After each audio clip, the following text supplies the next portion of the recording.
দর্শক আসসালামু আলাইকুম। আজকে আমরা এসেছি সিলেট ও ঢাকা বাস টার্মিনালের সভাপতি হাজী মঈনুল ইসলাম সাহেবের সাথে আমরা ঈদ উপলক্ষে দুটি কথা জানার চেষ্টা।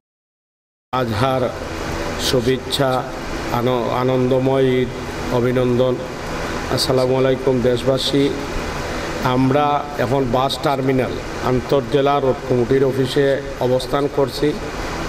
ইতিপূর্বে মা টিভি নিয়ে এসেছেন আমাদের সাক্ষাৎকার নেওয়ার জন্য বা ঈদের কীভাবে ঈদ আমরা উদযাপন করলাম সেটা জানার জন্য। আলহামদুলিল্লাহ, আল্লাহ লাখ লাখ শুকরিয়া।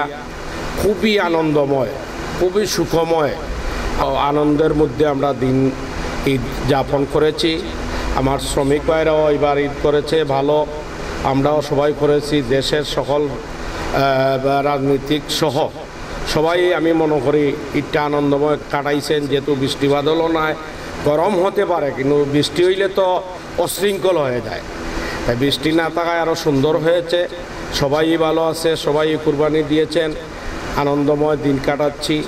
তাই আমি দেশবাসীর পরিবহন শ্রমিকের পক্ষ থেকে, সিলেট জেলা বাস মিনিবাস কোচ মাইক্রোবাস শ্রমিক ইউনিয়নের পক্ষ থেকে, বিভাগের পক্ষ থেকে সকল শ্রমিক ভাইদেরকে, সর্বস্তরে শ্রমিক ভাইদেরকে ঈদের আনন্দময় শুভেচ্ছা অভিনন্দন জানিয়ে বিদায় নিচ্ছি। সবাই ভালো থাকেন, সুস্থ থাকেন। জয় হোক এদেশের মানুষের, জয় হোক পরিবহন শ্রমিক ভাইদের। আসসালামু আলাইকুম।